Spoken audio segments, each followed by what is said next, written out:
Fala, meus amigos, beleza?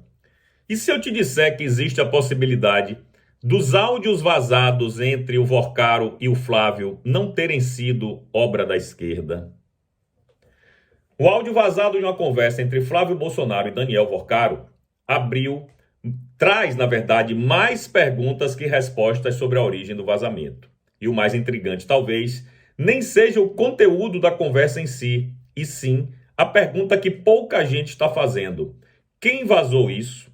Quanto recebeu? Quem pagou? E por quê? Desde que o áudio veio à tona, surgiram duas linhas principais sobre a origem dos vazamentos.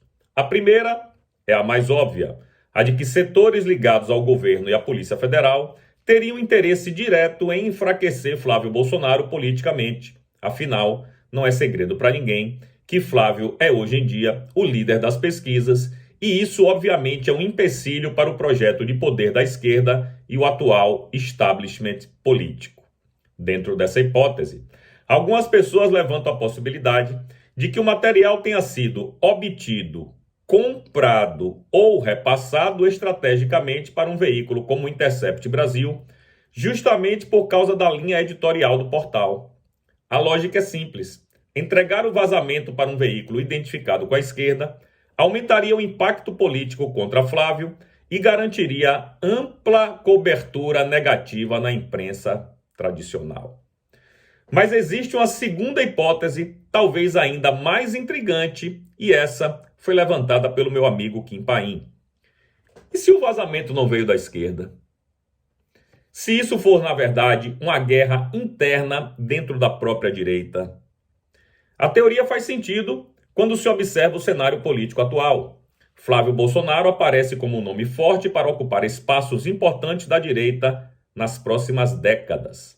E em qualquer ambiente de poder, especialmente na política, crescimento gera disputa, ciúme e movimentações de bastidores.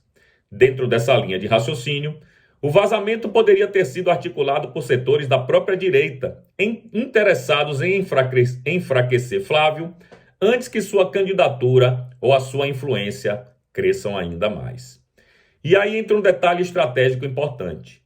Se o objetivo for derrubar Flávio sem levantar suspeitas sobre uma disputa interna, nada mais eficiente do que entregar o material para um veículo de esquerda publicar. Assim, a narrativa pública seria imediatamente direcionada para um ataque vindo do outro lado, enquanto os verdadeiros articuladores permaneceriam escondidos. Se isso for verdade, estaríamos diante de algo muito maior do que um simples vazamento.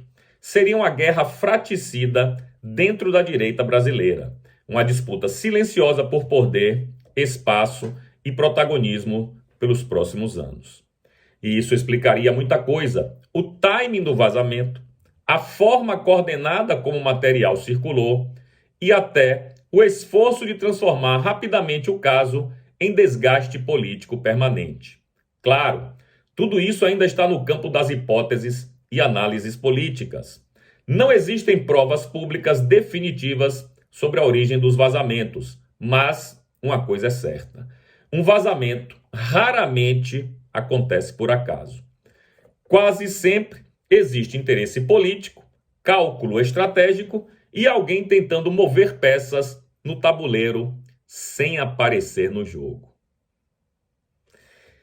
É isso, meus amigos. E vocês? O que é que vocês acham dessas duas teorias? Deixa aí nos comentários, por favor.